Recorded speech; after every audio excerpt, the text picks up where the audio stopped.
Hey everybody, it's Mike here with you on the Sonex 413 channel. Hey, the workbench is an awful mess, but look what I created. This is a little free flight capacitor powered airplane. Actually a supercapacitor powered airplane. Richie and I took it out early morning this morning. It was well below freezing. There was frost on the grass, but we did some flights with this and we got some video shots for you all. Let's go take a look at that now, and then if you're interested in the technical details, stick around after the flying shots and I'll go over the construction and the equipment for you on this little airplane. Now to the flying field. We are recording. Let me get over here a little bit. Alright, here's the capacitor plane. Richie's gonna launch it. Hit it, Rich.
And it's down.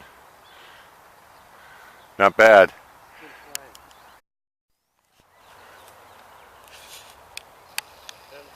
10 seconds charge.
Wow, I do believe it was.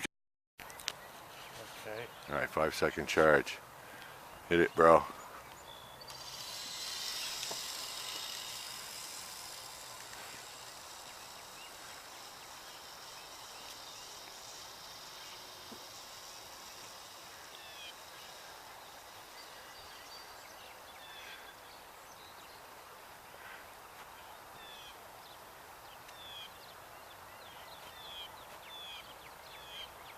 Imagine that over a hot pavement, like a parking lot. Oh, you'd lose it.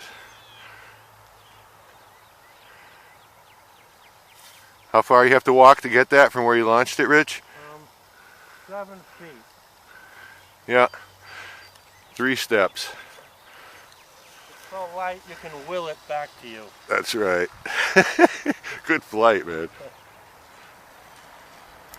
Alright, we gotta go for one more.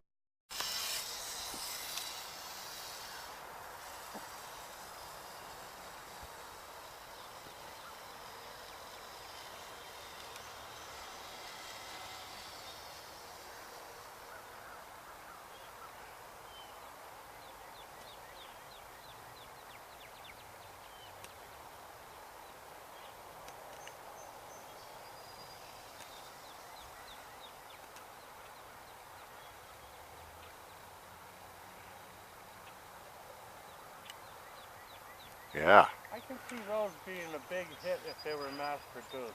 Yeah. That beats the hell out of the old Mattel Superstar. You know. and you can make it a lot cheaper. I had some good flights out of my Superstar. Yeah, me too. All right, out of video time. See you, folks. Bye. Bye. Well, I hope you enjoyed the shots from the flying field. We were getting in some great flights until the daytime breeze started coming up, but until then we had some great flying in the dead air. Well, here's the little airplane that we were flying, and the reason it the reason it flies so well is the aerodynamics are quite excellent, and I can't take credit for that. The wing is built from the two wing tips from a ready-to-fly airplane called UMX Micro Radian from E-Flight, and I sliced up the wing. Well, Richie gave me a hand. I removed this portion here of the center of the wing, and then the two tips I joined together to make this little wing, which the span on this now is 19 inches, almost exactly half a meter. And if you take a look at the original wing section that has been preserved here, you can see that nice airfoil shape.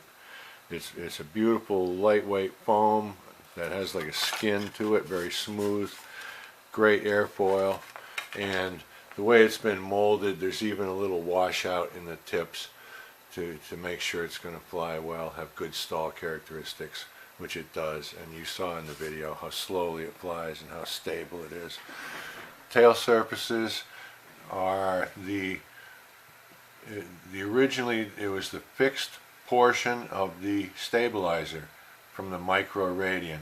I tossed away the movable part, cut what was left in half, and made a butterfly V-tail out of it, super light, and it's just angled there with a little piece of scrap balsa to provide some incidence to the wing, which is mounted flat on the tail boom. Tail boom, by the way, is a piece of carbon fiber rod, and it used to be the wing spar of the Micro Radian. Since cutting down the wing to the short span, you don't really need it beefed up with that spar, but I did save a little piece. You can see it in the center there, just as a joiner. That's about I'd say 1.5 inch piece of the original spar used as a center joiner, and then the remainder goes right about from where that spar is all the way back to the tail. That's the stock wing spar becomes the tail spar. The blue foam here is supermarket meat tray foam. I think it's polystyrene maybe.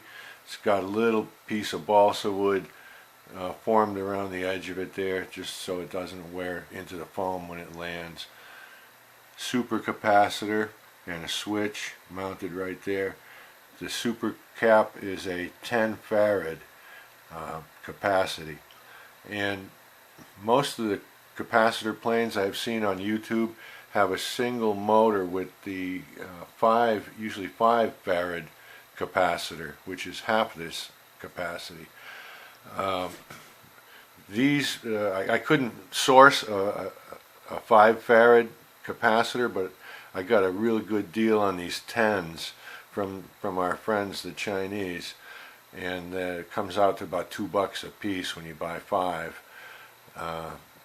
So I got those home, ran the motors on it, and it just ran for too long.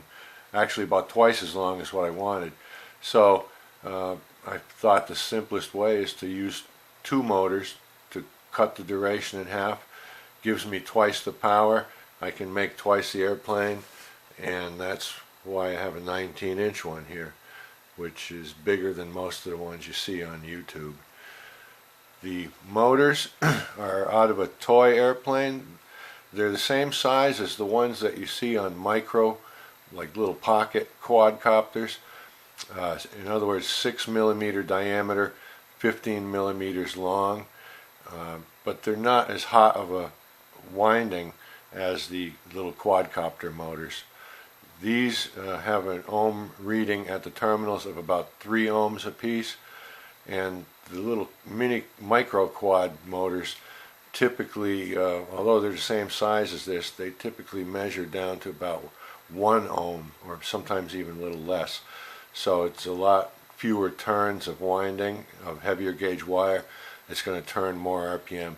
So to make that long story a little shorter, these are milder 6x15 motors.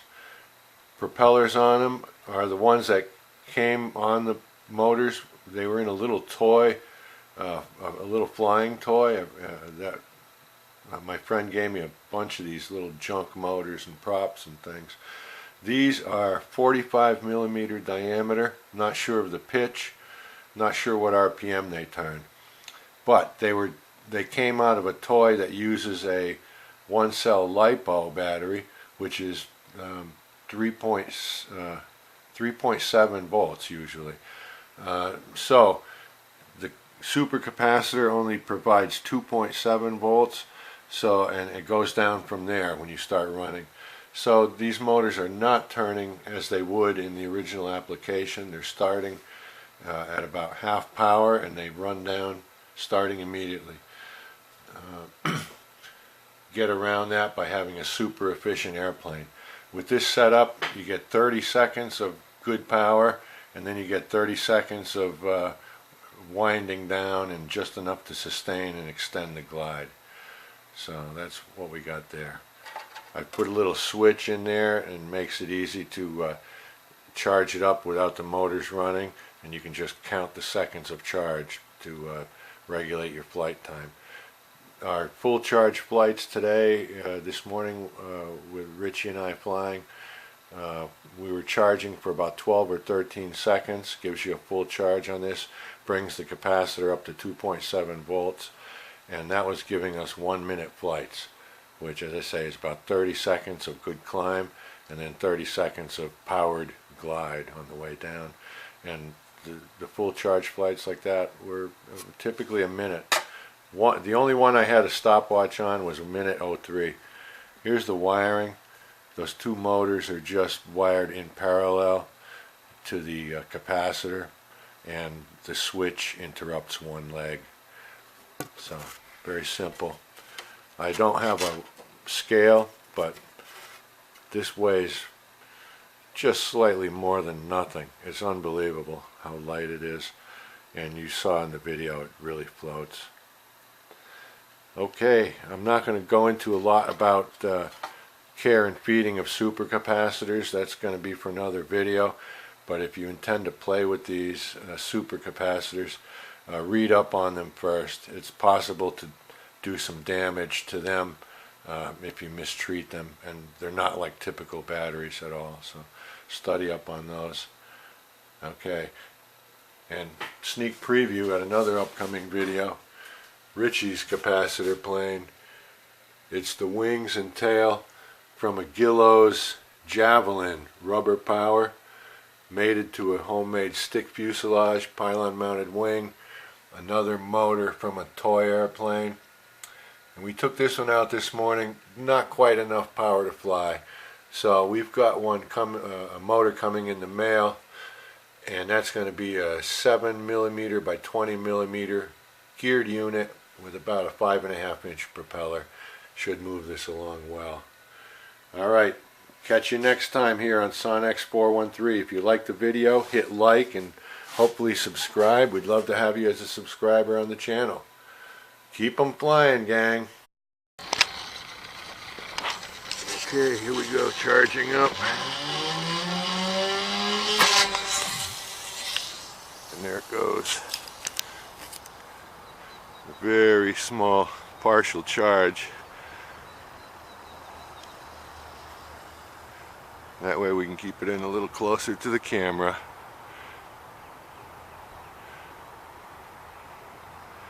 Wow, it's going to come right back to us, I think. Look at that. Grab it right out of the air. Ha ha!